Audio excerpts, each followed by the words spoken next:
Olá a todos que nos acompanham. Eu sou a Domingas Sari Mata e hoje nós daremos o início ao primeiro podcast em contabilidade em Angola. Com certeza que toda e qualquer inquietação referente à contabilidade será aqui abordada e bem elucidada.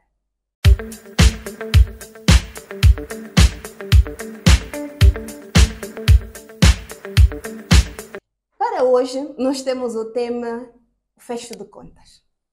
Acredito que vocês hoje deveriam estar a se perguntar por que um podcast vai começar logo com o tema fecho de contas.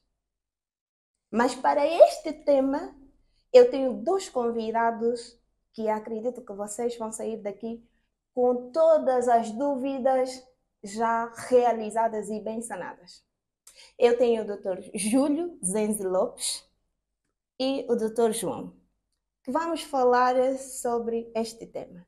Para mim, também causa umas pequenas dúvidas, mas acredito que hoje aqui vamos sair com tudo bem esclarecido.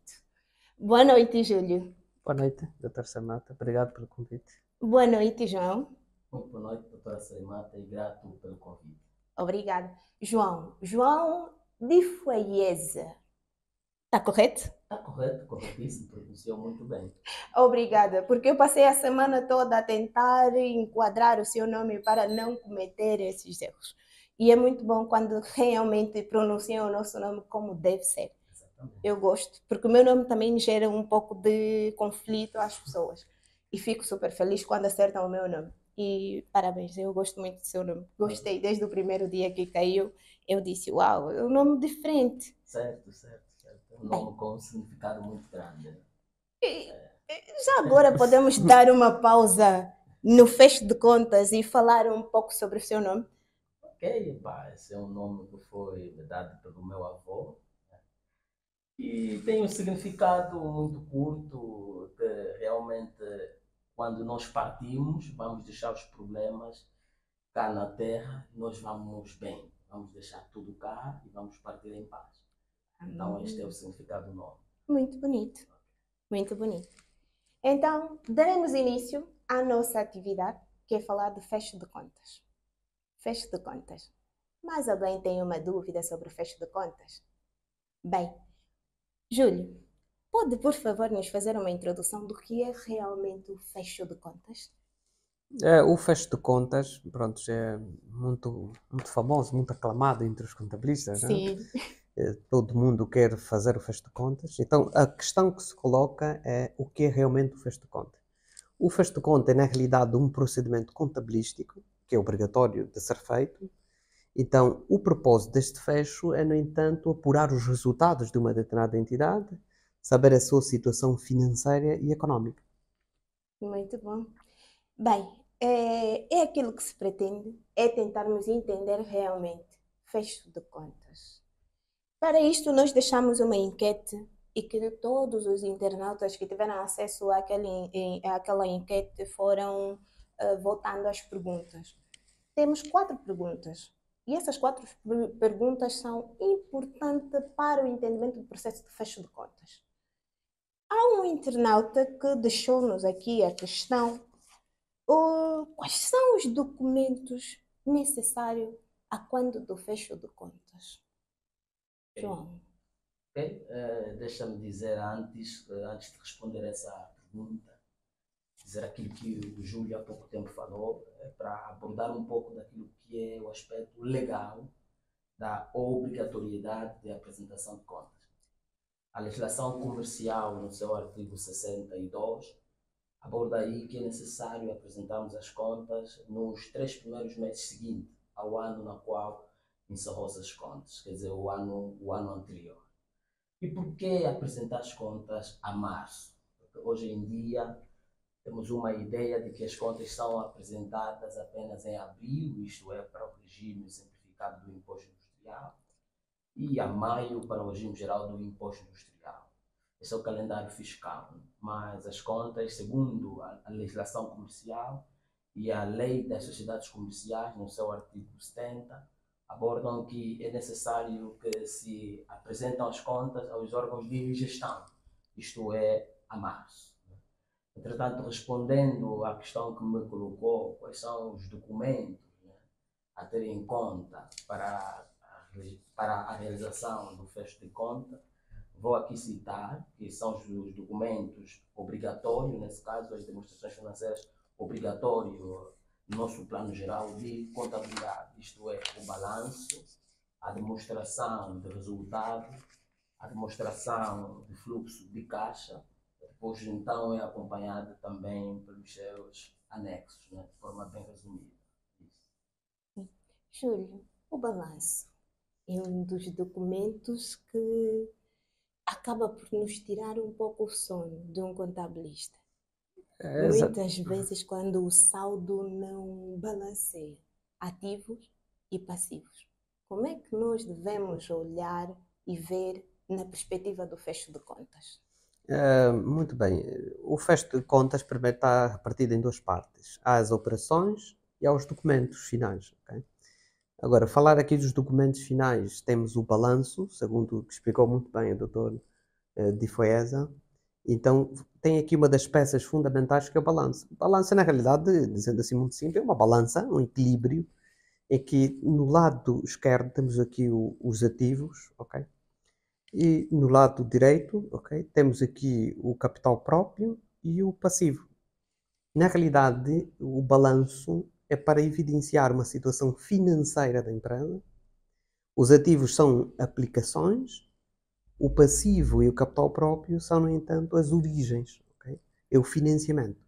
Agora, o balanço, na realidade, está de acordo com uma equação fundamental da contabilidade, que é o ativo é igual ao capital próprio mais passivo, e esta equação fundamental é bastante interessante, que baseia-se num princípio ou numa técnica das partidas dobradas. Na realidade, é o Lucas Paciolo, que é o pai da contabilidade, que, por meio daquele seu livro, A Suma Aritmética, que deu o lançamento das partidas dobradas. Isto é completamente lógico. Okay? Mas, na realidade, isso evidencia aqui que fazer o balanço é para contabilista, okay? Porque é extremamente técnico. Com certeza, outros mapas ainda vamos abordar aqui. Sim. Bem, Dr. João, balanço. Balanço, como foi bem abordado aqui pelo Júlio, demonstração de resultados. Falar de demonstração de resultado, antes porém, é uma demonstração financeira que tem uma visão de olhar mais aquela questão econômica. O balanço ela é composta, aliás, a demonstração de resultado é composta pelas contas de gestão, que são as contas de custo e as contas de proveito. É como se fosse um apuramento de resultado feito no mapa, costumo dizer sempre assim. Faz-se o apuramento de resultado, que salda-se as contas de gestão, neste caso as contas de custo e proveito, e levam-se então essas contas, esses saldos para as contas de resultado. Por aí faz-se então a demonstração de resultado. Qual é o objetivo então da demonstração de resultado? É apurar o resultado, é saber qual é o resultado que temos. Então aí depois apura-se, tem o resultado antes do imposto, que é a diferença entre o proveito menos o custo. Essa demonstração do resultado é composta, como disse, dos proveitos e os custos. Faz-se uma diferença entre os proveitos e o custo, temos o resultado antes do imposto. Entretanto, se tivermos um resultado antes do imposto positivo, estamos a querer dizer que os proveitos foram superiores aos custos. Então, se tivermos um resultado antes do imposto negativo, estamos a dizer que os custos foram superiores aos proveitos. Entretanto, quando há resultado antes do imposto positivo, então aqui dá lugar ao imposto industrial, ao imposto sobre os lucros. Aplicamos a taxa por lei, que é 25%, segundo o Código do Imposto Industrial. Tem uma taxa por lei, que é 25%, então aplica-se a taxa no RAI, nesse caso que é o resultado antes do imposto, e depois temos então o resultado líquido do exercício. Isso é de forma bem resumida. O resultado líquido do exercício é o resultado antes do imposto, né, que nós encontramos na demonstração do resultado, menos o imposto sobre lucros. Então aí temos o resultado líquido do exercício. Muito bem. Bem, falar de contabilidade, como sempre, é falar da vida. Se não tivermos essas contas todas bem regularizadas e bem apuradas no momento em que elas ocorrem, infelizmente não temos um fecho de contas. Exatamente. Ou uma história, mas acredito que acaba por não ser um fecho de contas. Então, senhores, qual é a importância de eu elaborar um fluxo de caixa na minha empresa quando do fecho de contas? Diríamos nós, há aqui conceitos, há dois conceitos na contabilidade, dois conceitos. Diferencia muito o contabilista de outras funções. Há o regime do acréscimo, okay? Princípio da especialização, e há, no entanto, o regime do caixa. O que é que isso está a querer dizer? Em contabilidade, os factos têm que ser registados no momento em que eles estão a ocorrer.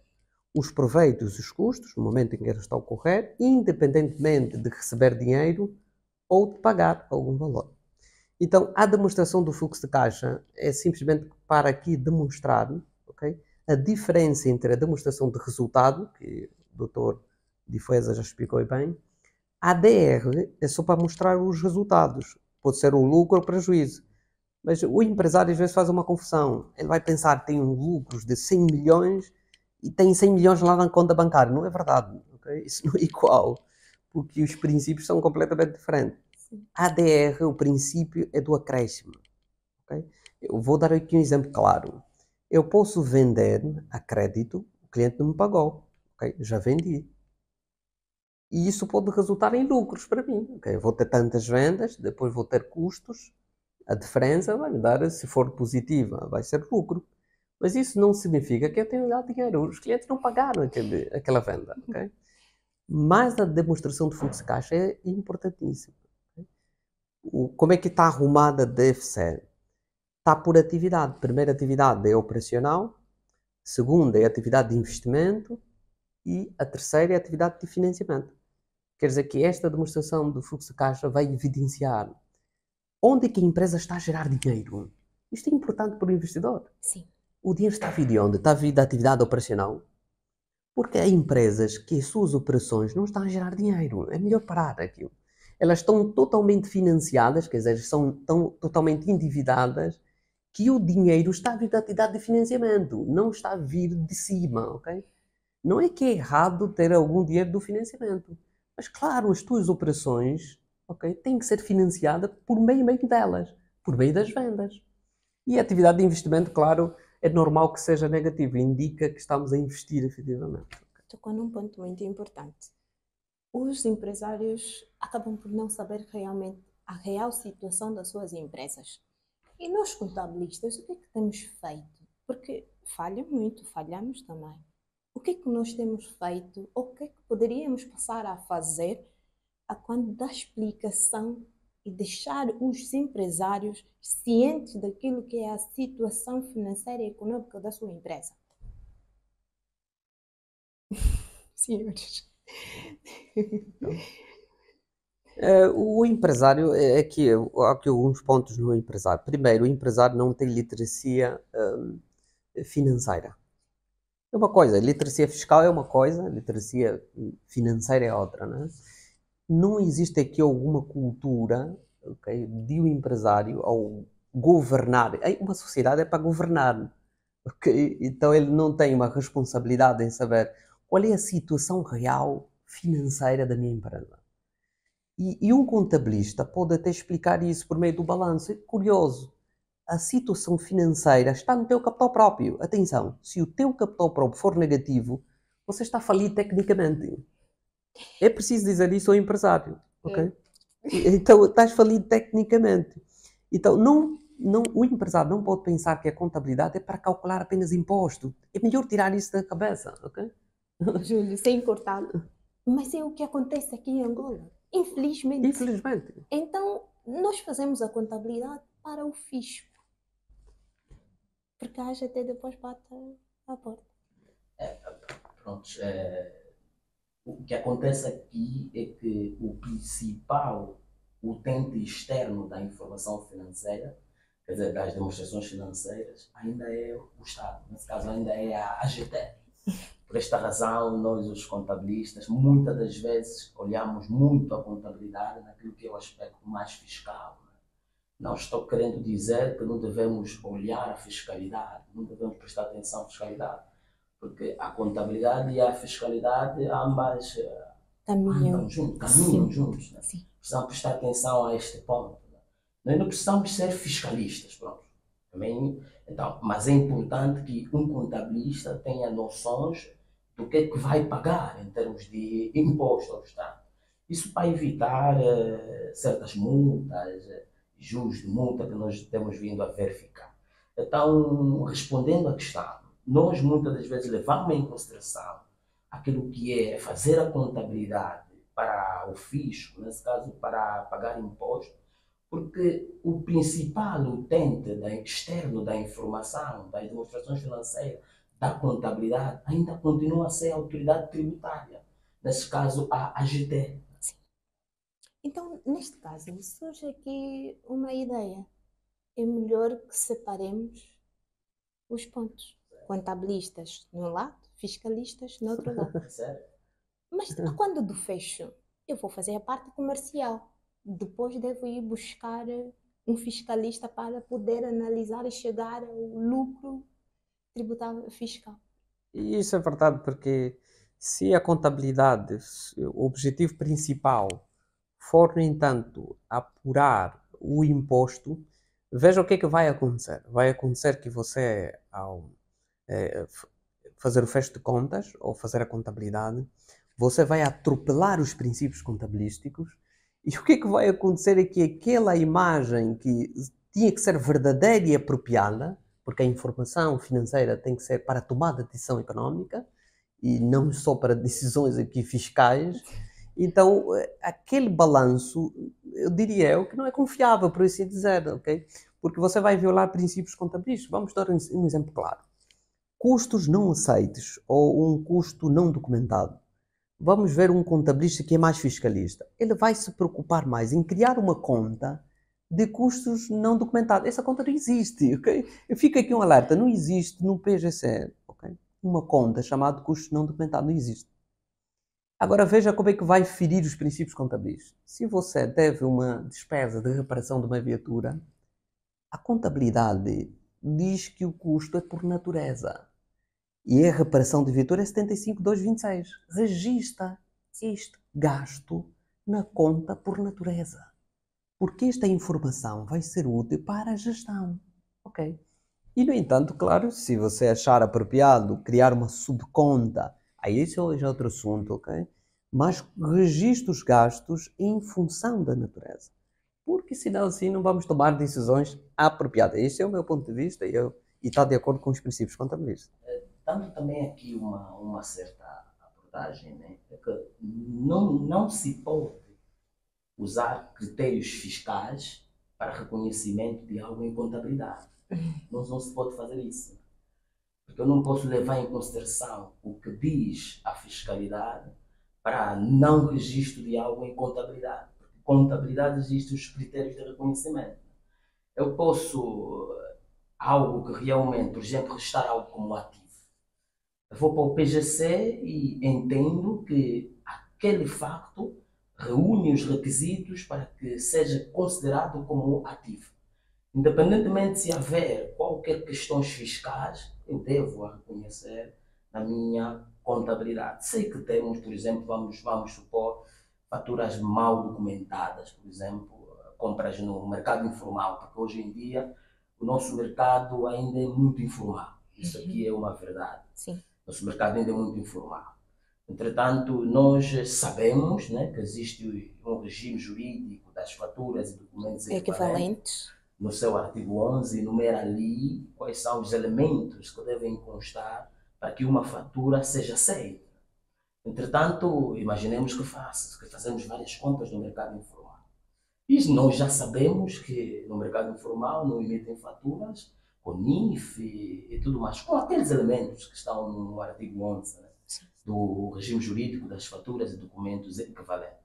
Mas, independentemente de ser um documento, sabemos que não vai ser aceito, mas é algo que de facto ocorreu e a contabilidade deve registrar aquela informação. É importante que se dê nota a Então, essas coisas. João, surgiu-me aqui agora uma situação. No caso de eu não conseguir um documento equivalente, vou fazer a compra ao mercado informal. Como é que eu devo reportar? Qual é a conta, contabilisticamente falando, que eu devo criar para esta compra ou estas compras correntes durante o período? Ok. Aqui o que eu aconselho é registar os movimentos de acordo à natureza da operação. Se imaginemos que eu vá comprar, né, matérias-primas, por exemplo, que eu vá comprar mercadorias, que eu vá comprar qualquer coisa, né? O nosso plano geral de contabilidade está composta, digamos assim, com mais ou menos todas as contas para que possamos registar de acordo à operação, de acordo à natureza. Entretanto, é só, muitas das vezes, muitos contabilistas, dentro da conta, de acordo à natureza mesmo, suponhamos uma 75, 214, suponhamos, conservação e reparação, muitos criam uma conta para especificar que aquela quantidade de custos que lá estão não é aceito fiscalmente. Tem a parte do custo aceito, tem a parte do custo não aceito fiscalmente. Por exemplo, na Sim. matéria-prima, muitos criam uma 21.x. Essa aqui é para custos que têm faturas que estão aceitos fiscalmente. Aceitos. E a 21.2, essa aqui é para custos que têm faturas que não aceitos fiscalmente. Muitos fazem isso no sentido de quê? Apenas de dar uma informação de que durante um determinado período houve registro de alguma fatura que sabemos nós que não é aceito fiscalmente. E eu entendo isso em termos, por exemplo, em questões de custo. Eu tento perceber isso na seguinte vertente, para facilitar mais tarde, no âmbito do apuramento, por exemplo, na modelo 1, né? Eu já ter em consideração o que não é aceito. Porque se eu coloco também tudo na conta, por exemplo, generalizo tudo, depois mais tarde, porque os acontecimentos são feitos durante os meses, Sim. eu posso depois perder o fio à meada e já não ter a noção do que era aceito e do que não é aceito. Por isso é que muitas das vezes, em termos de custo, criam uma subconta para faturas aceitas e uma para fatura não aceita. Então isso facilita mais tarde eu ter noção daquilo que eu tenho que acrescer ao meu lucro tributável. Muito bem. Bem, assim ficamos todos esclarecidos realmente como devemos dar tratamento aos custos aceites e não aceites fiscalmente. Júlio, tocou no assunto sobre as viaturas. Custos não aceites. Eu tenho uma viatura e a viatura não foi comprada com a empresa, não é? A detentora da viatura não é a empresa, mas é um dos sócios. E não foi feita aquela tramitação para a empresa. Neste caso, a compra do combustível dessa viatura, eu devo lançar na minha contabilidade da empresa? Sim ou não? É uma pergunta interessante, ok? Muito interessante. Se a empresa gastou combustível, ok? É um gasto de combustível, o pensamento é que a natureza desse gasto é numa 75213, ok? Sim. Mas atenção, nem todo combustível é um combustível, ok? Eu preciso não dar nome das coisas só porque elas são. Isto porque em contabilidade o contabilista faz julgamento, ok? Nós aqui não estamos a promover registros de custos sem documento, não é nada disso. Na questão do combustível, o que se apura é o cabimento desse gasto. Este gasto de combustível, como está associado a um ativo que não é da entidade, é do sócio, veja, está fora da entidade, não é da esfera societária, Sim. aqui está a ferir com o princípio da entidade. É preciso separar o património pessoal com o património da entidade, da sociedade. Okay? Então, do ponto de vista de uma auditoria, ao avaliar, se tivéssemos uma 75213 combustível, a pergunta que iria sido feita poderia ser: existe algum ativo na empresa que está a consumir combustível? Não pode, senão não vai justificar aquele gasto, ok? Tens algum gerador nesta empresa que consome combustível? Tem que justificar, ou talvez tens uma viatura por locação, isso é uma renta-car, está justificado. Agora, se for viatura do sócio, convém, aqui vou dar uma sugestão, este gasto, não lhe chame mais de combustível, por favor. Okay? Não lhe chame-lhe de subsídio. Nem todo combustível é um combustível, atenção, é um subsídio. É melhor atribuir um subsídio a este sócio se isto realmente é importantíssimo, é frequente, transforme isso numa remuneração. Então, leva este gasto numa 72. Okay? Este gasto pode ser tributado, é normal, porque é uma remuneração. Okay? Então, convém não lançar uma 75. As pessoas não conseguem perceber o que significa 75. 75 são todos os gastos que concorrem para a atividade operacional, é só isso. E que está ligado à atividade. Se não estiver ligado, beneficia alguém externo, não tem nada a ver com 75. Okay? Não tem nada a ver. Pois, mas é uma situação que passamos todos os dias e só vamos lançando. Sem o conhecimento prévio que precisa-se ter muita atenção a quando dos lançamentos. O contabilista não é lançador, atenção, okay? Nós não somos lançadores, porque eu até posso pegar um miúdo e para lançar, isso não é contabilidade. Sim. Contabilidade vai além do débito e crédito. Assim mesmo. É por isso que a inteligência artificial não vai substituir o contabilista. Eu sou um contabilista e nem tenho medo da inteligência artificial. Assim, Okay? olha, pois tocou num ponto, porque hoje as redes sociais, agora com essa nova atualização das IAs, e já começa muita gente a ter medo em função às IAs. Vão dominar ou não o mundo da contabilidade. Dominam os que não têm cérebro, não é? Na verdade, é um avanço bom, né? As tecnologias têm as suas vantagens. Também otimizam aquilo que é o trabalho. Nós muitas das vezes o trabalho que fazemos em 1 a 2 horas e optando pela tecnologia e as inteligências artificiais, podemos se calhar fazer em pouco tempo, otimizar o trabalho.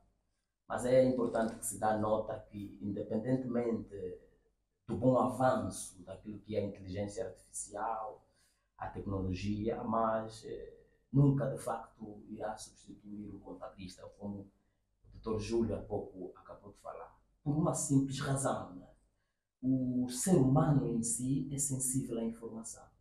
Só nós temos a sensibilidade de analisar uma determinada informação. O tacto da informação, a inteligência não tem. Então nós, quando olhamos para uma informação, temos uma certa sensibilidade ao analisar. Então isto apenas o ser humano tem, ainda mais aquele ser humano que está preocupado com o ensino, preocupado com aquilo que é o estudo. Então ele tem muita sensibilidade quando analisa a informação. Então não podemos aqui nos preocupar quanto à substituição, porque essa é uma pergunta que não quer calar, né? A inteligência artificial, o avanço da tecnologia, poderá substituir o trabalho de um contabilista? A minha resposta sincera a esta pergunta é que não. É um bom avanço, é muito bom, é melhoria, vai otimizar o trabalho, mas não vai substituir o contabilista. O contabilista tem aquela sensibilidade à informação, ele pensa, e um robô não pensa. É mais ou menos isso. Pois, o robô não pensa. Nós é que fizemos com que ele esteja ali. Então foi em função do conhecimento humano para que se gerasse um robô. Exatamente. Para ajudar nas microtarefas, para dar mais tempo ao nosso bem-estar. Há um cientista brasileiro, Sim. Ele disse que a inteligência artificial não é na realidade inteligência nenhuma, ok? Porque às vezes não sabemos o que é a definição de inteligência, ok? A tal inteligência artificial é feita pelo próprio homem. Há um próprio, quer dizer, há aqui comandos, já uma programação. Quer dizer que aquela própria inteligência tem limitação. O próprio humano já é que definiu o que ela vai fazer. As próprias inteligências artificiais também sofrem atualizações, ok? Sim. Se você ficar a utilizar, vais fazer uma pesquisa, ele vai dar dados já desatualizados. Cuidado, ok?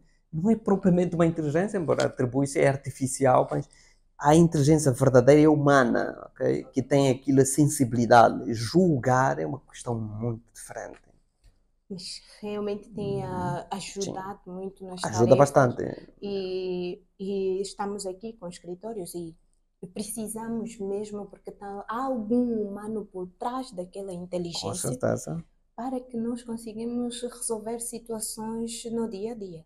E claramente, só veio Vai ajudar-nos ajudar no fecho de diariamente. conta, atenção.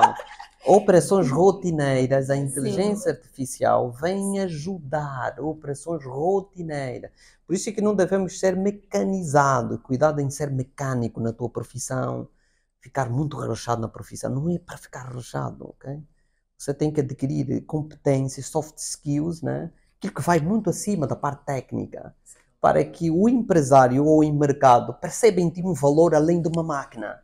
Porque se o teu valor é aquela máquina, pronto, desculpa, você vai ficar obsoleto. pois é, vamos ficar completamente obsoletos. Por isso, fica aqui o parecer do Júlio. Nós, contabilistas, precisamos capacitar-nos sempre, sempre. E é uma chamada de atenção que eu sempre digo, Júlio. Não adianta pensarmos que a academia deu-nos tudo. A Sim. academia dá-nos o contexto muito generalizado, mas não objetivo. Por isso precisamos da capacitação fora da academia para termos objetividade nas nossas atividades que vamos fazendo dia a dia. Então faz toda a diferença. Mas a pergunta que não quero calar é a seguinte, Júlio. Relatório, quem deve realmente elaborar o fecho ou um relatório de fecho de contas? Ok, Pronto, já posso responder esta Sim. pergunta, mas vou responder essa pergunta baseando naquilo que é a lei, né?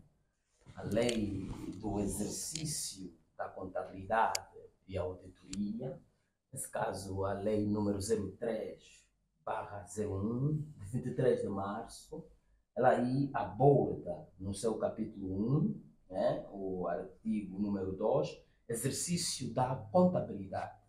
O ponto 2 diz o seguinte: a contabilidade só pode ser exercida por profissionais inscritos na entidade representativa dos contabilistas e dos peritos contabilistas. Quer dizer, essa nossa entidade é a OCPCA, nesse caso a Ordem dos Contabilistas e Peritos Contabilistas de Angola. Então, o que quer dizer que quem deve fazer o fecho de contas é um profissional que deve estar inscrito na Ordem dos Contabilistas e Peritos Contabilistas de Angola. Entretanto, mas não podemos nos esquecer que existem uma equipa por detrás, né, daquilo que é o trabalho final. O fecho de contas é um conjunto de operações contabilísticas, né, e extras contabilísticas que visam o apuramento de resultado, né. Entretanto, neste conjunto de operações, nós temos várias pessoas que executam a informação, desde o registro das informações, classificação dos documentos, né, depois aí a origem do balancete de verificação, onde normalmente analisa-se aquilo que é a informação que nós temos até o período de relato, até o tempo do mês de ordem. Então, esse todo o processo de registro existe aí alguém que o faz. Né? Independentemente de depois o topo, na cereja do bolo, tem de ser analisado por um profissional que esteja inscrito, porém, existe essa BEP, né? Esse pessoal que está por trás, que executa a informação e fazem muito bem. Tanto mas a lei diz que quem deve fazer a contabilidade deve ser alguém inscrito na nossa ordem, que é a Ordem dos Contabilistas e Peritos Contabilistas de Angola. João, deixou aqui uma ponta solta. Sou inscrito ou membro OCPCA? Porque depois há aquela questão. Ok. Basta eu estar inscrito, eu posso assinar um relatório e contas. Ok, essa é realmente uma pergunta interessante. Na verdade, para a inscrição à Ordem dos Contabilistas, né, nós passamos por esse processo.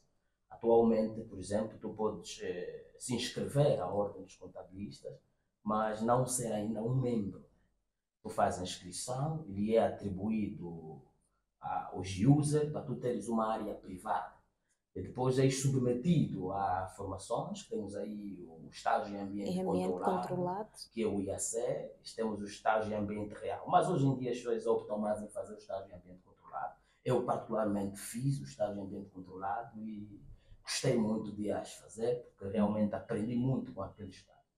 Entretanto, não quer dizer, se tu estares inscrito e fazeres a formação, és logo um membro, não. És submetido a esse estágio. Depois da aprovação do estágio, deves apresentar um trabalho no final, que é o relatório. O IAC, por exemplo, ele é composto por dois exercícios, o primeiro ano, depois no segundo ano. Apresenta-se esse trabalho e defende-se o trabalho na ordem. Depois de defender o trabalho, não para por aí. Tem uma outra fase, né? Que é os exames. Os exames. Já dão agora, dor de cabeça. Exatamente. Temos aqui o Júlio, tem de facto uma academia, que é a JS Academia, que está focada com a preparação aos exames, né? E tem tido resultados e há várias experiências de estagiários que passaram por lá e que hoje têm as suas carteiras. Entretanto, uma coisa é ser inscrito, né? Outra coisa é, de facto, ser membro. Ser membro é depois de passar pelo estágio, fazer os exames e aprovar nos 7 módulos, né? Os exames. Aí torna-se um membro do CPCA. Pois, mas é pesado. Realmente é pesado. Mas é aquilo que temos dito sempre, né? Se uns conseguiram, é porque nós também podemos. Temos que pôr na cabeça que podemos e que conseguimos. Entretanto, é uma questão de estudo e de dedicação. Né? Temos que nos dedicar. Se queremos ter a carteira, eu já ouvi dizer que não era necessário fazer os exames, que há muita burocracia, mas eu, para ser sincero, acho necessário, sim. É importante que se consiga perceber que as pessoas estão, de facto, capacitadas para exercer a profissão. Tá bem? Tudo bem que não é uma prova que te vai definir se tu és bom ou não profissionalmente. Mas aquele processo todo ajuda, né? Eu há pouco tempo disse que eu fiz o IAC. E o IAC deu-me uma capacidade de fundamento muito grande. Sim. Porque tu estás habituado a ler, a consultar. E o IAC dá isso, né? Tens as normas internacionais, as exceções que obrigam a ler. E tu ficas com uma capacidade de fundamento muito boa. E isto é que importa para um profissional. Não é só debitar e acreditar. Tem que fundamentar aquilo que se faz. Pois é uma questão que é muito chamada. Nada de contabilistas que só debitam e acreditam. Deve ser a fundamentação de cada atividade ou operação que for realizada no momento que ocorre, não é, Júlio? É, exatamente. Agora, basta aqui distinguir também duas coisas, né? O relatório e conta é uma coisa e fecho é outra, ok? Sim. O relatório e contas é, no entanto, um conjunto. É, no entanto, o relator de gestão e as contas. Contas é a parte técnica, que é tal fecho, ok? Atenção, mas a lei das sociedades comerciais, eles nos dizem que a responsabilidade pelo relatório e conta, pela prestação de contas, não é do contabilista. É da gestão. Okay? É da gestão. A gerência que é responsável. Agora, essa gerência, portanto, contrata um contabilista, que é a parte técnica, para então elaborar o fecho de contas, ok? E fazer as contas. Atenção, contas. Não é o relatório de contas. Agora, é o que disse muito bem aqui o Dr. Difuesa.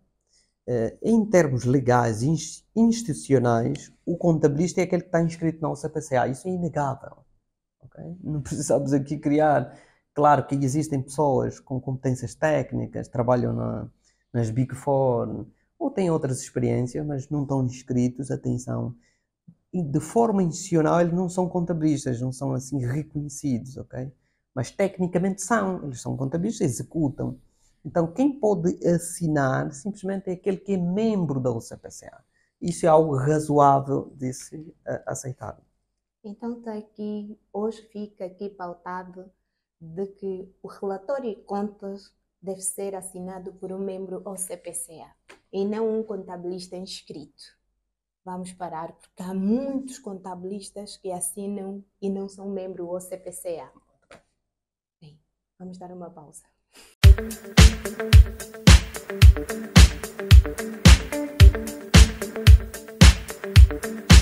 Olá! estamos de novo de volta para darmos sequência do fecho de contas. Então, passamos agora para os nossos passos para a realização do fecho de contas. Júlio e João, quais são os passos realmente para o fecho de contas? Na verdade, existem vários passos. Vamos aqui numerar alguns, né? Por exemplo, vou começar a falar dos primeiros passos, que eu acho crucial no âmbito do encerramento das contas, levamos em consideração, que é, por exemplo, verificação dos inventários. Por exemplo, no âmbito do fecho de conta existe uma fase que é a fase da regularização. Então, esta fase faz-se várias questões. Uma delas é verificação de inventário. É para conferir, de fato, o apuramento dos custos das mercadorias vendidas e consumidas, né? E também a questão da inspeção, da contagem física das mercadorias ou das matérias-primas, dos produtos acabados ou intermédio, isto é, analisar se de facto o que existe de forma física está registado em termos de contabilidade. Se na contabilidade temos o mesmo valor com base à contagem física que se fez. Então é extremamente importante analisar, porque isto afeta aquilo que é o resultado da empresa. Imaginemos se calculamos mal a existência final, fazemos uma contagem física e conseguimos perceber que na contagem tínhamos afinal 1 milhão de kwanzas de existência final. E o que nós contabilisticamente registramos 800 mil kwanzas, por exemplo. Aí há um impacto significativo naquilo que é as demonstrações financeiras, nesse caso. Então é muito importante que o que está no nosso estoque seja de facto igual ao que foi registrado na contabilidade. Esse é um dos pontos importantes a ter em conta, um dos passos a ter em conta no âmbito da realização do fecho de contas. Bem, falou-se aqui de inventário, mas para empresas de prestação de serviço, como é que eu devo fazer a reconciliação ou a regularização dos acontecimentos? Pronto, vamos supor, por exemplo, uma empresa de prestação de serviço, normalmente uma consultoria, não tem muito aquilo de matéria-prima, né? Tem mais aquilo que são os fornecimentos de serviços terceiros. Então aqui não dá muito lugar àquilo que é a contagem do próprio inventário em si, porque ela presta serviço, o seu objeto social é para prestar serviço e tem aqui mais o recurso humano, né? Aquilo que tem mais custos com relação ao recurso humano. E vamos dar exemplo de uma lavandaria, por exemplo, ou de uma estação de serviço. Por exemplo, estação de serviço temos aí os detergentes, o Omo, essa coisa toda, né? Há empresas que levam isso em matérias-primas, né? E vão sendo consumidas, né? Vai se levar a custo à medida que vai sendo consumida. Então, as empresas de prestação de serviços normalmente não dão muito lugar àquilo que é a expensão e a contagem física, porque não tem muito de matéria-prima, né? É mais prestação de serviço. Prestação de serviço. Mas há aqui um ponto muito importante. Então, nesta questão dos inventários, não é? Qual é o sistema de inventário que eu devo trazer para minhas contas no final do ano, para que não haja desvios a 100%? Ok, é uma questão interessante. Na verdade, existem de facto dois sistemas de inventário, né? Tem o inventário permanente, né? E o inventário periódico ou intermitente. Vamos aqui diferenciar uma da outra. O inventário permanente é aquele que é calculado o custo das mercadorias vendidas no momento em que ocorre uma venda. Entretanto, este tipo de inventário fica muito mais fácil o controle daquilo que é os custos das mercadorias vendidas e consumidas. Porque eu apuro no momento em que ocorre a venda, em que ocorre uma transação. Então é neste momento que eu apuro. Então aqui há pouca probabilidade de haver aqui um certo desvio e de se apurar o o custo das mercadorias vendidas de forma diferente, e não condizer com aquilo que é a realidade. E por um lado temos também o sistema de inventário intermitente ou periódico, né? Chamam assim porque este tipo de inventário calcula-se o custo das mercadorias vendidas e consumidas apenas no final do exercício econômico, né? Mas aqui também é um ponto, o termo diz intermitente ou periódico. Quer dizer que tu podes calcular de forma periódica, né? Podes calcular mensalmente, podes calcular trimestralmente ou semanalmente. Este tipo de inventário requer um certo controle. Um certo controle daquilo que sai, é importante elaborar fichas de armazém, né? Para ter controle e ver o bom critério, né? O bom critério ao usar daquilo que é a valorização das mercadorias em armazém, né? Temos aí o FIFO, o LIFO e o custo médio ponderado, né? Portanto, dar nota aqui que à medida que as mercadorias são, eles vão saindo pelo preço de custo. Portanto, esse tipo de sistema de inventário, que é o inventário intermitente, pode haver um pouco de mais falha se não haver o controle daquilo que é as fichas de armazém dos próprios produtos que a empresa vende. Então, o sistema na qual eu acho que eu penso que há menos probabilidade de falha é o sistema de inventário permanente, na qual calcula-se o custo das mercadorias vendidas no momento, quanto que o intermitente é após, é no final. Isso pode, se não haver controlo durante o período todo, esperarmos apenas calcular só no final, né? Pode haver aqui, não pode haver aqui um valor não muito certo e é um valor que não condiz com aquilo que é a realidade. Mas, Júlio, há uma questão que se coloca. Como é que você sente, sendo contabilista, como é que você sente quando vê aquelas empresas que põem uma informação num período de janeiro fechado para o inventário? Como é que você sente? Uh, Existem estabelecimentos comerciais que fecham para se fazer uma contagem física, ok? Então, os passos aqui do fecho de contas, que está-se a falar, temos de saber também quando é que é feito o fecho, ok? O fecho é feito no final do ano. Quer dizer, para se fazer o fecho, eu tenho que ter os balancetes. Por exemplo, os balancetes são feitos mensalmente. Este balancete chama-se de verificação, de janeiro até dezembro. Agora, no final do ano, é necessário apurar, saber se aquilo que está no balancete, a tua conta, por exemplo, de mercadorias, está a dizer que lá é 1 milhão, mas será que efetivamente é 1 milhão? Quer dizer, a realidade é mesmo 1 milhão? Por isso que alguns estabelecimentos fecham para uma contagem física, ok?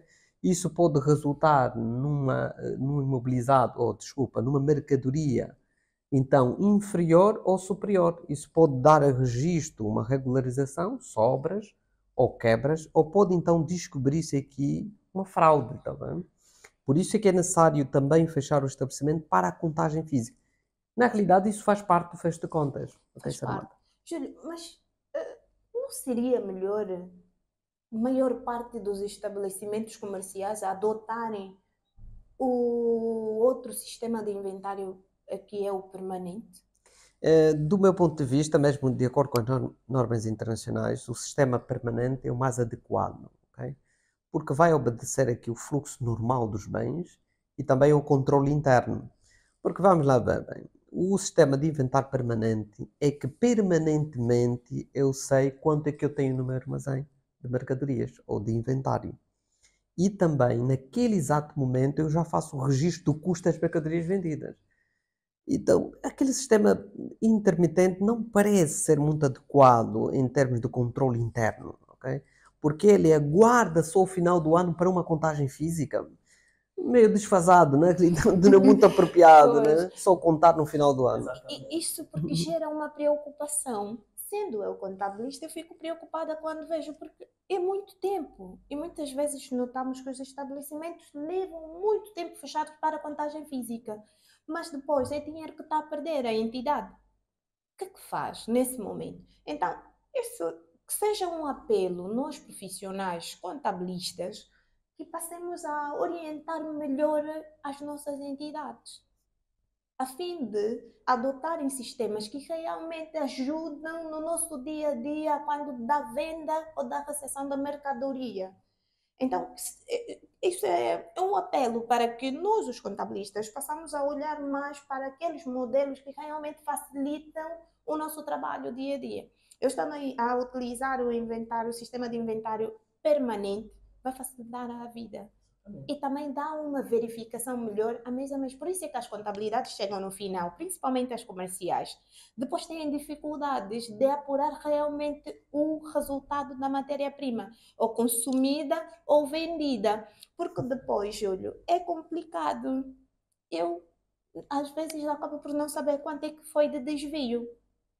Eu vou receber uma mercadoria em janeiro só para contar janeiro do próximo ano. É muito complicado. É realmente complicado. E também isso aqui, no sistema de inventário, temos, no entanto, os critérios de saída, ok? O LIFO, o FIFO, o CUMP.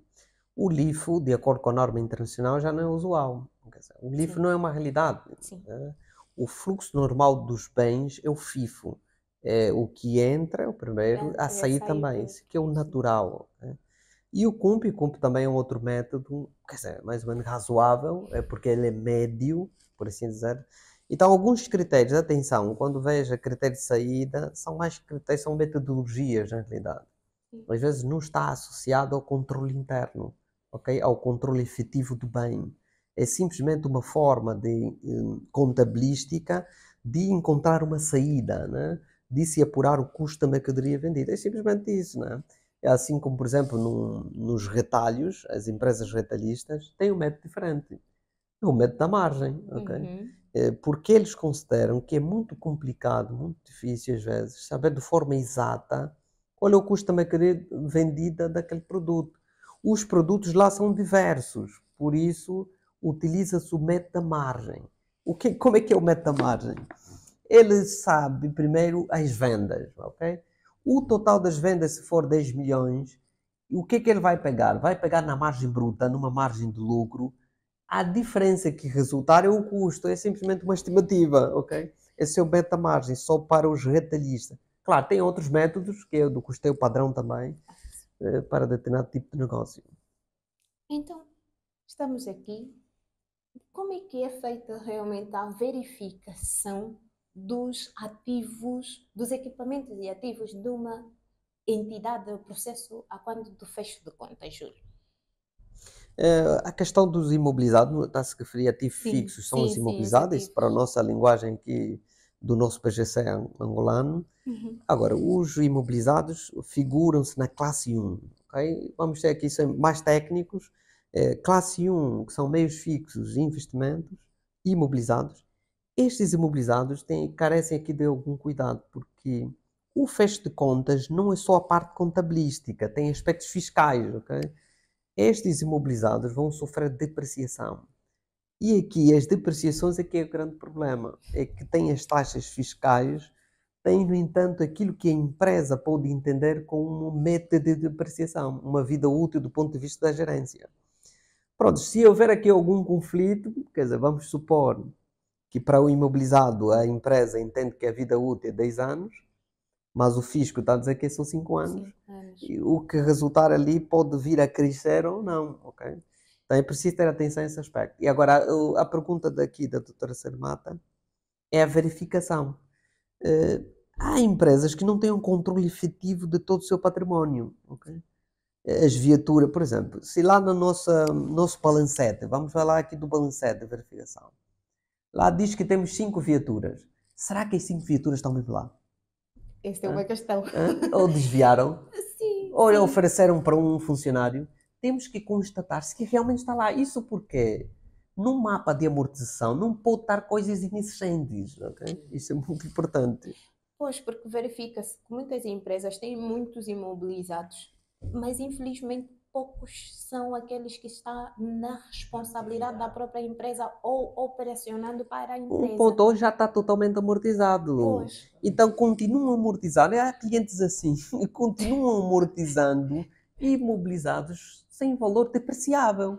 Mesmo sem ter feito a reintegração daquele bem. Isso para Muito dizer bem. que nós não cumprimos com aquilo que é o normativo. Sim, eu tinha que reavaliar. Você só pode voltar a amortizá-lo se você reavaliá-lo, atribuir um novo valor de acordo com uma avaliação, claro, Sim. tem que ser uma avaliação também idónea, né?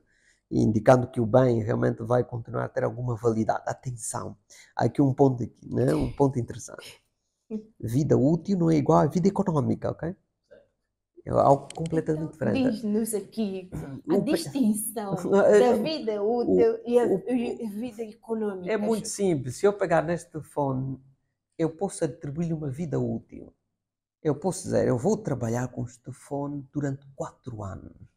Isto é vida útil, mas isso não é vida económica. A vida económica tem a ver com a coisa física em si mesmo. O que é que eu estou a querer dizer? A vida útil é a perspectiva minha, única, a entidade. A vida económica é o ponto de vista também de outros. Porque outros, depois de 4 anos, pode ter valor isso ou deixa de ter valor. Quando esgota a vida útil, não quer dizer que ele perdeu todo o valor. Tem ainda vida económica. Quer dizer que eu posso ainda vendê-lo, veja. Se ele não tivesse vida económica, então não posso mais vendê-lo. É lixo, praticamente. Ok? Então é preciso ter atenção a esse aspecto. Pois, João. E aqui também dar nota que as demonstrações financeiras devem apresentar uma informação viável e realística, né? Aquilo que é a informação da própria empresa. Quanto àquilo que é a conferência de ativos, nesse caso os imobilizados, é importante cruzar aqui algumas informações quando se está a fechar as contas. Ver se o que está no mapa de amortização, em termos de imobilizado, em termos de depreciação, amortização, cruza exatamente com aquilo que está na contabilidade. É preciso nós olharmos um pouco nisso também. Estamos a fechar as contas, para além de vermos se realmente os bens que estão no mapa de amortização existem ou não, este é um ponto, e se existem, estão de facto no mapa de amortização, todos que estão na contabilidade, este é outro ponto, e se de facto estão, todos foram amortizados, depreciados de forma correta, usou-se aqui as taxas corretas, e os mesmos valores que estão no mapa de amortização cruzam com a contabilidade, é que também devemos prestar atenção nisso, porque às vezes há balancetes por exemplo, há contas que nós analisamos, que olhamos para o balancete, vemos amortizações acumuladas na ordem de 1 milhão, no mapa de amortização tem 1,5 milhão. Quer dizer, no mapa de amortização encontramos uma coisa e na contabilidade encontramos uma outra coisa. Então é importante, no âmbito do encerramento das contas, cruzar essa informação. O que está no mapa de amortização deve coincidir com a informação que está na contabilidade. E também, o mais grave aqui, é se estamos a dizer que temos 5 laptops, esses 5 laptops devem devem existir naquele mesmo ambiente. Exatamente. E também, tocando nesse ponto, é importante ver a legalidade, porque nós podemos ter imobilizados no nosso balancete, no nosso mapa de amortização, não temos documento legal. Quer dizer, não tem o título de propriedade, principalmente título de propriedade é especial para imóveis. Imóveis é obrigatório que tenha. Há entidades que estão a operar a sua atividade em um imóvel que é do sócio. Atenção. Okay? Por isso eu falava das viaturas que nós dos que é de sócio e colocaram lá na contabilidade. Atenção, é preciso tomar cuidado. Sim. Ou tem que aqui emitir algum documento de um arrendamento, tem que dizer alguma coisa, mas tem que retirar locomativo, ok? Mas, Júlio, o que é praticado aqui nas nossas contabilidades, ou em várias contabilidades, porque já tenho visto, é que não importa um documento interno. Trabalham de forma que até a viatura do sócio é amortizada. Não, sem um documento. Não pode. Mas há contabilidade. Por exemplo, eu estive diante de um relatório e vi isto. Sim, não pode. Eu começo logo a perguntar, mas a viatura, o título de propriedade da viatura é... Ah, não, mas é minha, dizia a sócia. Não pode haver isso. O Júlio falou aqui algo extremamente importante, mas eu queria, para as pessoas não pensarem e não entenderem, não pode existir, suponhamos, um bem registrado na contabilidade que no seu verdadeiro sentido não seja ainda da própria empresa. Vamos supor, por exemplo, aquela questão financeira, da substância sobre a forma. Sim. Então, a substância sobre a forma traz aqui a ideia de que... Desculpa, João. Explica, por favor, o que é substância sobre a forma. Ok. Porque precisamos elucidar e as pessoas precisam entender realmente. Porque assim já vamos entrar... São termos muito técnicos. Ok. E precisamos passar para as pessoas como realmente devem dar tratamento a estas atividades. Ok. A substância sobre a forma traduz aqui a ideia que muitas das vezes os registros contabilísticos devem ser feitos não obstante a sua forma legal. Quer dizer, a sua forma realística, né? A sua posição real e não sendo a forma legal. Por exemplo, vamos supor que nós adquirimos um determinado bem que foi financiado de certa forma pelo banco. Por exemplo, né? Compramos um bem, mas que foi pago pelo banco. Legalmente, quem fez o pagamento deste bem foi o banco. Mas nós já registramos na nossa contabilidade. Esse procedimento é aceitável?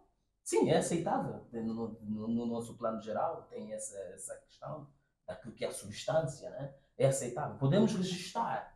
Legalmente, temos a noção de que quem está a pagar o bem é o banco. Mas de forma real, o bem já está conosco, o bem faz parte da atividade da própria empresa, existem documentos que provam que o bem está conosco e eles podem sim ser amortizados.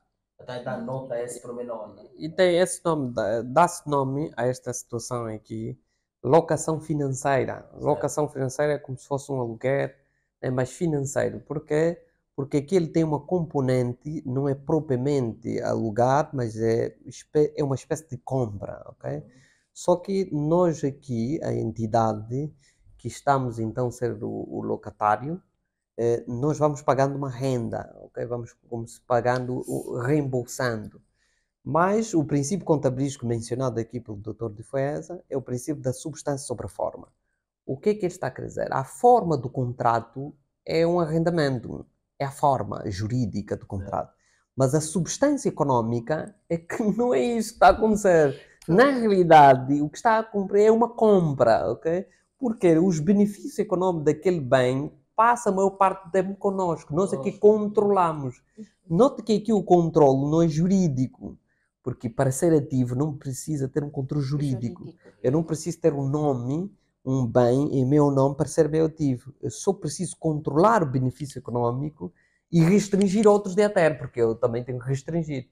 Então, é este exemplo aqui citado pelo Dr. de Foesa, mas atenção, é só na alocação financeira. Do resto, nossos ativos têm que estar em nosso nome.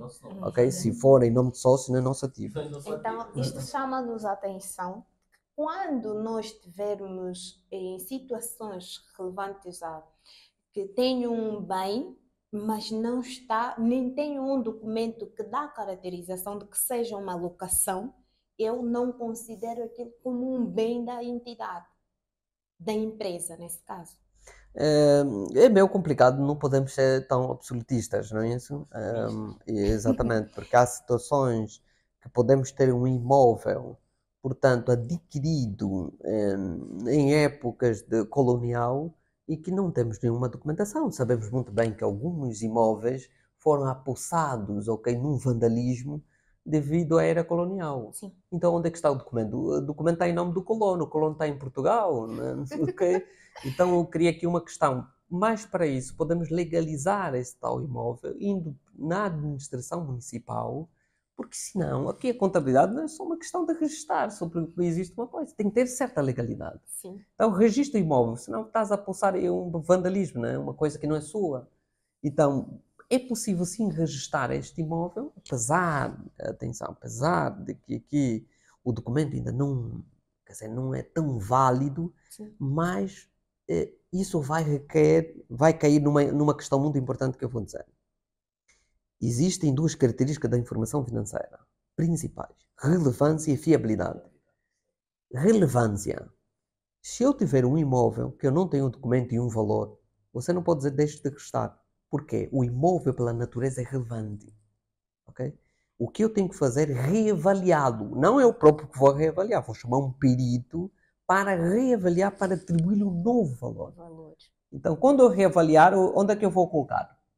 Muito interessante. Coloco no capital próprio. Isto Sim. porque nosso PGC não tem estrutura conceitual, doutora Sarmata. Pois. Isto que eu estou a dizer é a estrutura conceitual é que podia dizer. Existem dois conceitos de capital, de manutenção de capital. O conceito capital financeiro e o conceito capital físico. Então, no caso do imóvel, quando ele é reavaliado, o conceito é do capital físico. Não se registra na conta de resultados, não podes fazer isso. Vai numa conta de capital próprio. Mas Então, pronto, isso é questão muito esta é uma técnica. questão muito Muito técnica, interessante, mas, muito interessante. mas é muito interessante, Júlio, porque então a maior parte das contas tem dado maus procedimentos. Porque imagina, se o nosso PGC é omisso a uma situação desta, que é muito relevante e muito importante, como realmente vamos olhar para o futuro e dizer que vamos melhorar essa componente? De uma estrutura conceptual como deve ser e que cumpra realmente com todos os parâmetros contabilísticos. Sim, as IFRS que há aqui uma intenção de ser implementada em 2026 é que vai trazer uma roupagem diferente à nossa contabilidade. A nossa contabilidade terá uma estrutura conceptual. Cuidado, estrutura conceptual não é uma norma, ok? É simplesmente como se fosse uma constituição de um país que vai então aqui dar diretrizes, ok? E portanto depois vai vir as normas de forma separada. Isso vai ser espetacular, as vai ser um conceito completamente diferente, quer dizer, o próprio fecho de conta vai ser diferente. Vai ser relato financeiro, atenção, não é só uma contabilidade de débito e crédito, vai ser Agora relato vai ser. financeiro. O relato financeiro transmite uma ideia de que você só pode fazer contabilidade quando conhece bem o negócio do teu cliente, da empresa. O contabilista tem que ir além da parte técnica. Acabou-se. Daqui a pouco tempo vai acabar-se a era dos débitos e créditos. Muito bem, exatamente. Então, Júlio, a quanto das reconciliações bancárias? Esta é uma questão também que gera um conflito a quanto dos fechos de contas. Como é que olha para essa questão? Sim, tem que se fazer sempre um apuramento aqui, uma reconciliação. A reconciliação bancária é os documentos, a parte contabilística, tem um extrato da contabilidade, da conta 43, ok? Aqui pode ser moeda estrangeira ou nacional, mas é preciso saber se aquilo que está na nossa contabilidade é que efetivamente está na parte externa, como se fosse uma circularização, lá na parte do banco. Mas aqui na reconciliação, supõe sempre que o banco é que está certo, ok? Supõe-se, mas também pode haver aqui algum erro. Então a reconciliação bancária é importantíssimo. Mas vamos deixar aqui, acho que o doutor de Fueza quer acrescentar. Pronto, falar de reconciliação bancária é realmente algo muito importante. Na prática, a reconciliação bancária resume-se da seguinte forma. Qual é o objetivo da reconciliação bancária? Por exemplo, com a reconciliação bancária podemos evitar desvio, fraude, por exemplo, roubo mesmo. Portanto, muitas das empresas criam software, já têm software, têm planilhas, na qual fazem as reconciliações bancárias. É um passo extremamente importante. O roubo pode não ser só por parte da própria empresa, como também pode ser por parte do próprio banco, né? A instituição financeira. Sim. A instituição financeira também pode ter aí um certo roubo. Pode haver fraude por parte das instituições financeiras. Então, qual é o objetivo da reconciliação financeira? Nós pegamos a informação que nós temos na contabilidade, tudo que foi registrado na contabilidade, versus aquilo que o banco nos apresenta por intermédio do extrato bancário. Então, cruzamos as informações. A ideia é ver se aquilo que está no extrato, de facto, está na contabilidade. Este é o racional. O objetivo é esse. É ver se o que está no extrato está na contabilidade. Ou se existe algum movimento que não está no extrato, mas está na contabilidade. E vice-versa. E os movimentos que não estão de um lado, estão no outro, e não estão no outro, estão do outro lado, chamamos de itens de reconciliação. Então, nós temos uma estrutura de reconciliação, colocamos o saldo da contabilidade, por exemplo, depois colocamos os movimentos que estão na contabilidade, por exemplo, débitos na contabilidade e créditos no banco, por exemplo. Depois outros movimentos, e vice-versa. E vamos alocando os itens de reconciliação. São aqueles itens que não estão de um lado e estão no outro. Então, à medida que vamos encontrando essas situações, vamos regularizando. Então, tem aqui exemplos práticos, por exemplo. Não é necessariamente, dá aqui uma nota, não necessariamente que o saldo da conta de depósito à ordem do banco seja exatamente igual ao do extrato bancário. Na prática, isso não é bem assim. Né? Nós, na vida, por exemplo, acadêmica, estamos mais alinhados em ter na contabilidade o saldo, por exemplo, de 1 milhão e no extrato também do banco ter 1 milhão. Mas na prática não funciona assim. Por exemplo, os supermercados de grande envergadura, por exemplo, que fazem pagamentos por intermédio de cheques e tudo mais. Há ainda algumas empresas que fazem assim, pagamento por intermédio de cheque. Há contabilidades que registram as saídas, né, nesse caso, só por ter uma ordem de pagamento, só por ter o cheque. Mas no extrato, mas na contabilidade, exatamente no extrato bancário, ainda não saiu aquele valor. Ainda não deu saída. Tá? Entretanto, a reconciliação bancária serve para isso. Né? É para nós colocarmos os itens que estão em aberto. E à medida que vamos passando os meses, vamos regularizar esses itens que estão em aberto. É extremamente importante a reconciliação, né? Porque aí nós conseguimos ver os desvios e na reconciliação, no final, temos o desvio. O desvio normalmente tem que ser zero, porque nós colocamos os itens dentro daqueles elementos todos que eu sublinhei, né? E no desvio tem que ser zero. Né?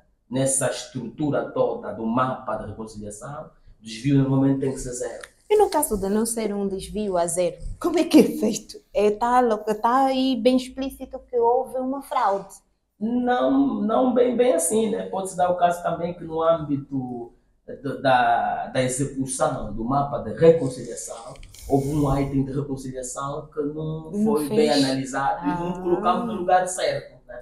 E assim faz também com que o desvio dê aí um valor residual. Né? A ideia é ter o desvio zero. Então, também a questão desse desvio zero nos possibilita entender se realmente colocamos todos os itens de reconciliação. É tipo que um cruzamento. É preciso ver se o que está de um lado está do outro. E se haver diferenças, temos que saber o porquê. Né? Temos que saber porquê que existe aquela diferença. Porquê que o banco registrou uma saída e na contabilidade não existe aquela saída.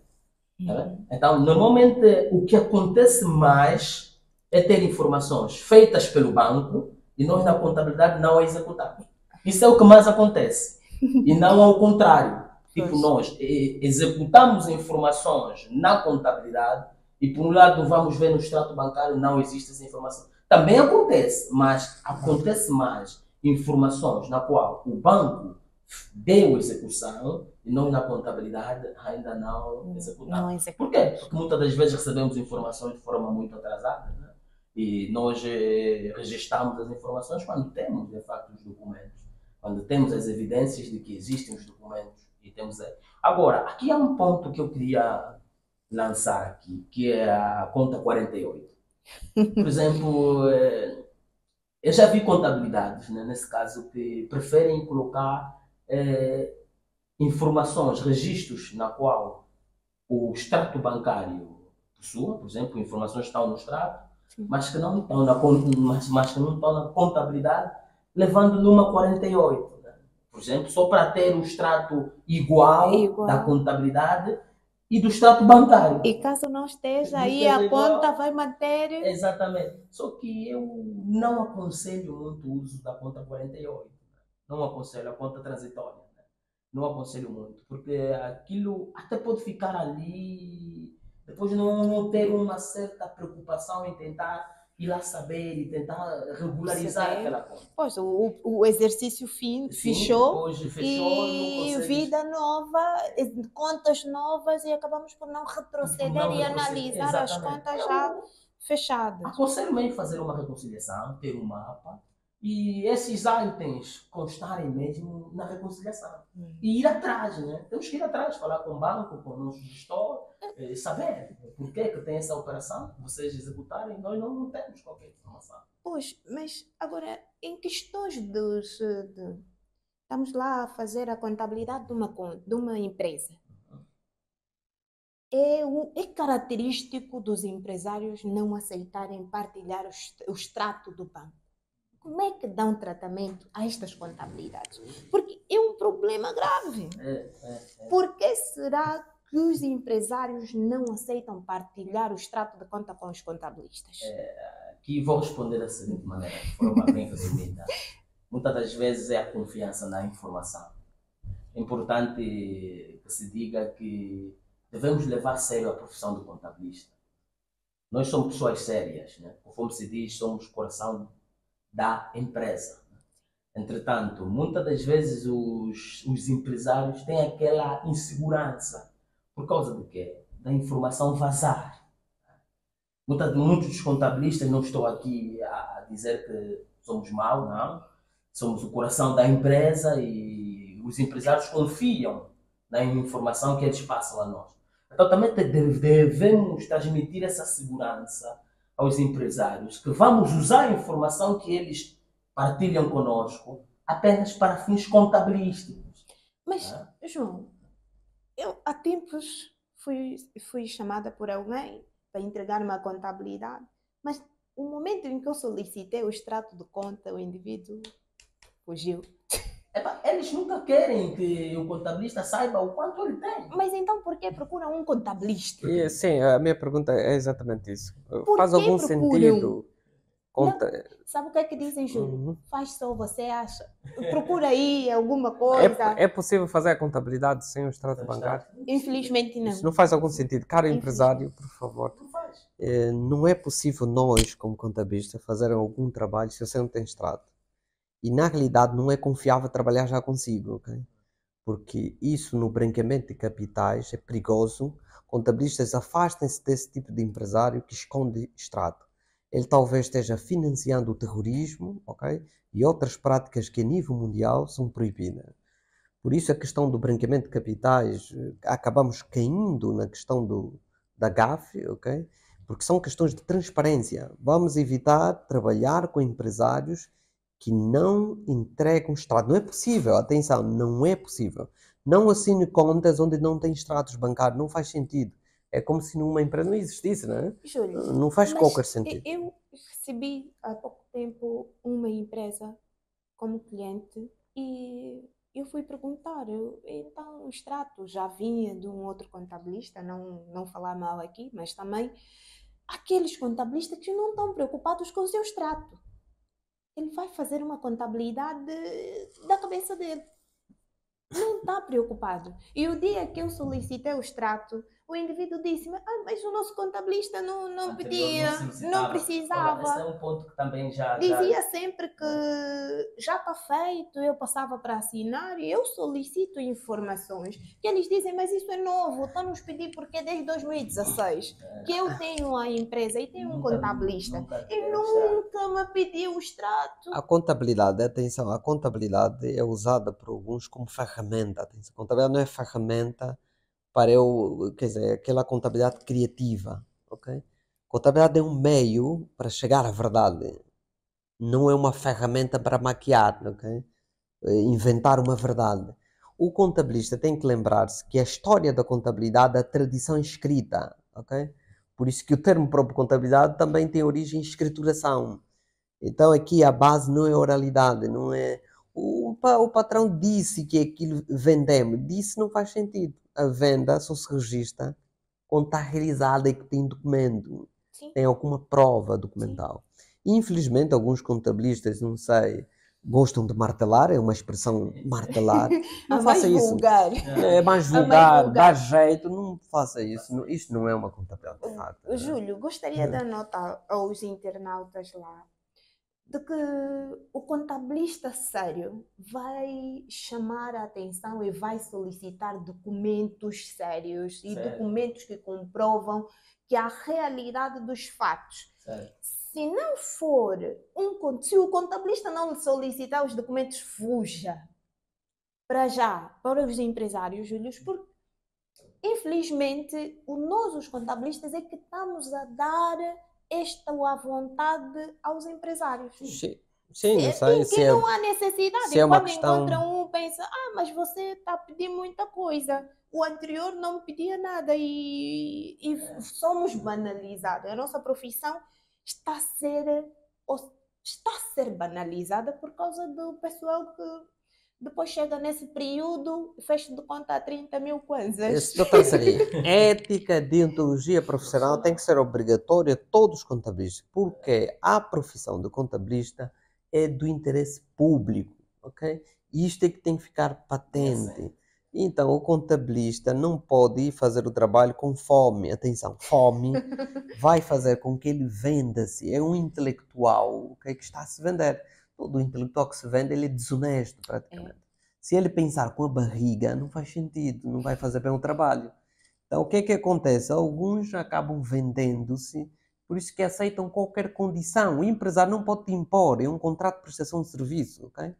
E mesmo que fosse um contrato de trabalho, tem de haver respeito. Porque a tua profissão é de interesse público. Você não está ali, por exemplo, te contrataram como contabilista de uma empresa, não pense que estás a te adorar só para ele. Então, você também tem que visar o interesse do Estado. E isto é uma questão muito importante, ok? Então, precisa, se alguém te tiver a dizer, invente uma fatura, não aceite.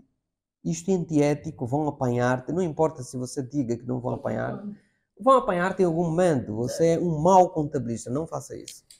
Aqui deixar então aqui alguns conselhos, nesse caso, nós mesmos, como contabilistas, também colocam neste leque de contabilista, que somos todos contabilistas, Sim. Que devemos respeitar a profissão. Muito bem. Temos que respeitar a profissão. É algo muito sério. Temos que levar a sério a profissão de contabilidade. É como médico, por exemplo. Médicos normalmente se aplicam uma injeção de forma errada a um determinado paciente. O paciente tende a piorar ou, por último, morrer mesmo. Sim. Falecer. Então, nós também, os contabilistas, devemos mostrar aos empresários que a contabilidade é algo muito sério, que ele precisa de ter a informação, porque vai lhe ajudar na tomada de decisão. Precisamos passar isso na mente dos nossos empresários. Que a contabilidade não é só para pagar imposto, não é só ele quer no final quanto é que eu vou pagar, não é para isso. É para lhe ajudar a tomada de decisão. Se eu não ter um bom contabilista, vou lhe influenciar a tomar decisões erradas. É importante lhe dar essa ideia. E dá também aqui uma nota que quando falou sobre alguns empresários que, na verdade, já solicitaste algumas informações e eles alegaram e disseram que, na verdade, existem alguns contabilistas que já me fizeram fechos, né? Sim, E nunca me pediram qualquer extrato bancário. Sim. Isso, na verdade, acontece. Mas é impossível, de facto, fazer um fecho de conta que transmite uma informação fiável e real daquilo que é a posição da própria empresa sem ter toda a informação. É extremamente impossível. Agora, para fazer com que o empresário tenha confiança em nos passar a informação, é necessário nós transmitirmos aos empresários que vamos usar aquela informação apenas para produzir informações que vão ajudar a tomar decisão. A ética e a deontologia profissional aqui é extremamente importante. Então, é importante mostrar isso ao empresário. Não pensar que somos um sucateiro. Estamos aqui apenas só para fazer dinheiro. Não. Claramente. Queremos o ajudar também a crescer. Sim. O empresário, quando nota isso de nós, ele tem uma certa confiança. Muito bom. Ficou aqui os apelos do Dr. João. Por favor, caro empresário, busque um contabilista que vai lhe ajudar a crescer. Busque um contabilista que vai lhe ajudar na tomada de decisões. Então, que fica aqui hoje pautado que um contabilista que não lhe solicita informações não é um contabilista sério. E nós vamos dar aqui sequência a uma questão também que é muito chamada a atenção e que não se verifica no seu cerne da questão, é a regularização correta dos fornecedores e clientes. Este é um problema quando do fecho de contas. Exatamente. Sarimata, para ser sincero, apelo mesmo aos contabilistas que nunca fechem contas sem analisarem e cruzarem as informações de clientes e fornecedores. Nunca fechem contas assim. É importante eu ter a informação correta daquilo que são os saldos de clientes e de fornecedores. E como é que se faz isso? Podemos fazer circularizações. Por exemplo, podemos pedir aos nossos fornecedores contas correntes.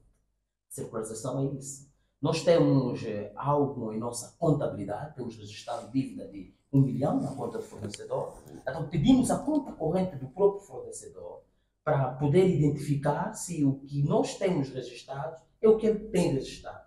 Então, é extremamente importante fechar as contas com os saldos de fornecedores e clientes cruzadas. Eu tenho que saber quanto é que eu tenho a receber dos meus clientes, quanto é que eu tenho a pagar dos meus fornecedores.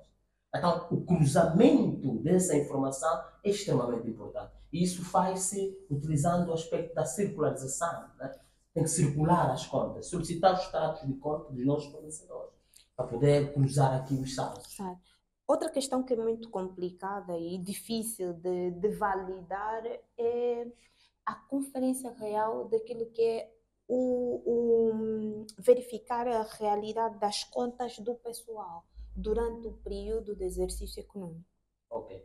Também é extremamente importante ver aquilo que é o pessoal, porque as contas do pessoal, inicialmente, ela é registrada lá por intermédio de um processamento salarial. Sim. Durante os meses temos processamento de salário. Então aqui é importante confirmar o quê? Confirmar se o que nós temos em termos de processamento de salário é o que nós temos também na nossa contabilidade. Está tudo registrado, as dívidas que temos para com os nossos funcionários, né? Para com os nossos colaboradores. Entretanto, aqui é cruzar o quê? Se todas as dívidas com os funcionários foram de facto pagas. E não só os salários. É preciso também que aqui tenhamos em nota os encargos associados aos salários. E nesse caso estamos a falar do INSS, estamos a falar também do IRT, Imposto de Rendimento de Trabalho. Sim. Aqui é importante também prestar atenção nesse pormenor. Se esses impostos que têm a ver com os próprios salários, que é o IRT, né, e a contribuição, que é o INSS, estão de facto bem registrados e que todos foram bem processados e pagos. É preciso, no âmbito do encerramento de contas, validar essa situação. O que está processado está registrado, está pago, e quais são os impostos que têm ligação com os salários, que é o IRT, estão bem calculados, levaram em consideração a tabela do IRT, foram bem processados, e se estão bem pagos, foram pagos, é importante, isso evita também multas. João, e se caso verificarmos que a conta do IRT não foi calculada em conformidade, o que é que o contabilista deve fazer? Normalmente, por exemplo, quando se depara uma situação como essa, né, um funcionário, por exemplo, foi-se calculado o IRT de forma errada, quer dizer, pagou-se o IRT de forma errada ao Estado. Né? Sim. Então, aqui pode-se fazer no processamento a seguir, por exemplo, pode-se fazer um certo ajuste. Processamento a seguir, faz-se um certo ajuste no sentido de processar o valor correto, o excedente do mês anterior, e faz-se chegar esse imposto ao Estado. Muito bem. Precisamos ter maior atenção, principalmente a quando do fecho de contas, na conta 34. Estado. Principalmente Estado. Então, qual a devida atenção que nós devemos dar a quando do fecho? Conta Estado é aquela conta que também merece uma certa atenção. Merece, sim, senhor. Porque na conta Estado nós registramos a dívida que temos para com o Estado. Entretanto, podemos alinhar isso com o próprio portal do contribuinte. Podemos, no final do ano, solicitar, nesse caso, a repartição de domicílio, o extrato. Né? Podemos pedir o extrato de conta corrente dos nossos impostos. Temos ali um extrato e pedimos para cruzar. Se tudo que nós processamos, de facto, está em conformidade. Estão em conformidade e foram, de facto, pagos. A ideia aqui desses passos todos é cruzar essa informação que temos no portal, em termos daquilo que é dívida para com o Estado, é igual ao que temos na contabilidade. Caso não esteja o saldo equilibrado ou haja uma diferença, alguma coisa, ou o imposto foi mal. Isso, às vezes, essa discrepância, o que é que está acontecendo? é que em algumas empresas aquele que trata o imposto é diferente daquele que trata a contabilidade. Então, ele vai lá no portal, vai fazer de acordo com as leis fiscais, aquilo que ele entende, vai pegar naquelas faturas lá do programa e lança. Pode haver aqui uma diferença, aquilo que foi registado na contabilidade e aquilo que foi registado no portal. Então é preciso, antes de ir para o portal, aquele que é o fiscalista, aquele que cuida dos impostos, consulte primeiro a contabilidade. Sim. Talvez aquela fatura já não tem validade, foi anulada. Você considerou como válida para levar no portal, para registrar. Então, leve em conta esse aspecto. A congruência entre aquilo que está na contabilidade, principalmente o IVA. Este tem sido um dos grandes problemas. O IVA é um aquilo dos que maiores está lá problemas, no portal é diferente do que está na contabilidade. Sim, um enorme problema. Sim. Direitos à dedução sobre faturas, esses aspectos. É muito importante que tomemos o cruzamento da nossa contabilidade com o portal da AGT para podermos aferir realmente a nível dos impostos como é que estamos e se a empresa tem condições para validar o fecho de contas. Não só especificamente tenho aqui um saldo e no portal também para a certificação de conformidade também, aquela certificação como é que fica? Por exemplo, já vi contabilidades no portal do contribuinte, na declaração do IVA de um determinado mês, né? Tinha IVA a pagar, mas na contabilidade tinha IVA a recuperar. Extremamente como é que está-se a fazer essa uma situação... A contabilidade, eu consigo perceber que tem IVA a recuperar. Porque neste caso teve mais IVA dedutível do que IVA liquidado, né? Daquilo que nós cobramos aos nossos clientes. João, normalmente acontece isso por quê? Como que podemos olhar para este ambiente? Isto acontece por uma razão muito simples, que o Júlio há pouco tempo acabou de dizer. Normalmente essas áreas nunca consultam o contabilista. Nunca consultam, tem que consultar o contabilista. Há por exemplo, o financeiro, vamos supor. Ele é que recebe as faturas dos fornecedores, ele é que faz o pagamento. Sim. Muitas das vezes faz o pagamento de um determinado serviço sem fazer a retenção. É verdade, isso acontece. Porque ele não entende de contabilidade. Ele deve consultar o contabilista, deve ir falar com o contabilista e perguntar se de facto, se tiver uma área de fiscalidade, né, na empresa, melhor. E perguntar, olha, esta fatura está sujeita à retenção, deve-se reter. Né? Portanto, e não, a conversa com o contabilista é importante, os fiscalistas. Então, acontece essa discrepância entre o que está no portal, por exemplo, na questão do IVA, e também em outros impostos, versus a contabilidade, porque muitas das vezes quem executa essas informações, conforme se diz muito, são os contabilistas do portal, né? Eles entendem muito daquilo que é o portal. Sim. Contabilidade é uma coisa, né? Portanto, é importante que os dois conversem, né? Para chegar aqui a um consenso e ter a informação correta no portal versus a contabilidade. Esse cruzamento é importante. É importante. Okay. Então, fica aqui pautado de que contabilista e fiscalistas precisamos andar juntos. Mesmo que a mesma pessoa seja contabilista e fiscalista ao mesmo tempo, precisa ter os dois temas aí, sempre que for dar tratamento a qualquer seja a atividade, quer seja diante do portal ou quer seja diante da contabilidade, que é o nosso ERP, não é? Para facilitar. Bem, muito obrigada, senhores, por termos partilhado este tema, que é o nosso primeiro podcast em contabilidade em Angola. Júlio, obrigada. Mas o Júlio tem aqui, vai deixar os seus contatos, por favor. O Júlio, que também tem uma consultoria, uma academia. Doutor João, também diga aqui, por favor, porque estamos a falar sobre esse tema que é muito importante e acredito que vai surgir mais dúvidas a quanto das pessoas. Então, que as pessoas consigam ter onde ir buscar e consolidar mais informação caso haja necessidade. Por favor, Júlio, tem 2 minutos e João também 2 minutos para podermos então passar aquilo que vossos contatos, o que faz, o que pode fazer e de forma a podermos acompanhar as pessoas durante esse período. Ok, muito bem. Então, esta temática do fecho de conta é bastante importantíssima. Incentivamos a todos os contabilistas a exercerem a profissão com ética e integridade. E o empresário procura os contabilistas, caso você precise de fecho de conta, mas atenção, fecho de conta não é só para esperar em abril e maio, devias ter já um contrato de prestação de serviço com contabilista durante todo o ano, isso é o mais correto, ok? Então eu sou Júlio Zenzi, podes consultar-me nas minhas redes sociais, no Facebook, no LinkedIn, no Instagram, no TikTok, e vai conseguir entrar em contato comigo. Tem também aqui uma academia, que é a JS Academia. Nós preparamos os candidatos a contabilista a serem membro da Ordem dos Contabilistas. Okay? É um prazer termos aqui partilhado um pouquinho daquilo que sabemos. João? Ok, Sarimata, desculpa não falar agora ainda sobre mim. Queria só dar uma nota rápida. Por favor, sobre por favor. uns dois aspectos também que eu acho muito importante na questão do encerramento de contas. Algo Sim. assim de forma rápida. Sim. É a questão da especialização do exercício. Do exercício. Acréscimos e diferimentos. Diferimentos. Este é um aspecto muito importante. O contabilista que leva em consideração os aspectos dos acréscimos e diferimentos nas demonstrações financeiras dá uma garantia de que a contabilidade está mais ou menos bem Organizada. Está mais ou menos organizada.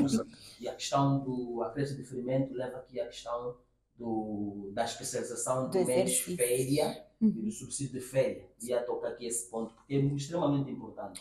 Que o subsídio de férias e o salário do mês férias, esse direito foi adquirido no ano em que os funcionários estiveram no seu exercício da sua função. Entretanto, o custo deve ser registrado no momento em que a prestação de serviço foi prestada, que nesse caso no exercício, independentemente do gozo das férias ser num outro período. Então, esse é um ponto. Isso vai-se fazendo um acréscimo de custo, né? Um encargo a pagar. Sim. Então, essa era uma deixa que eu quis deixar, que eu quis dar aqui como o termo. Pronto, deixar também aqui uma recomendação aos empresários que não tenham medo de partilhar as informações aos contabilistas. Nós não vamos usar a informação para outros fins, é importante que seja claro. Vamos usar a informação para lhe ajudar, né? Para lhe dar um relatório, um fecho de contas que lhe possibilita tomar decisões. Para ele seguir aquilo, ver aquilo como sendo um caminho para que ela possa tomar uma decisão acertada daquilo que é o negócio, né? Se está a andar mal ou não. O contabilista tem essa liberdade de dar essa informação aos empresários. Então, eu sou o João de Foiesa Simão, também sou contabilista e formador. Né? Também tenho o Facebook, o LinkedIn, se quem quiser me procurar, tem lá João de Foiesa Simão. Já agora, Sarimata, muito obrigado pelo convite que me fez.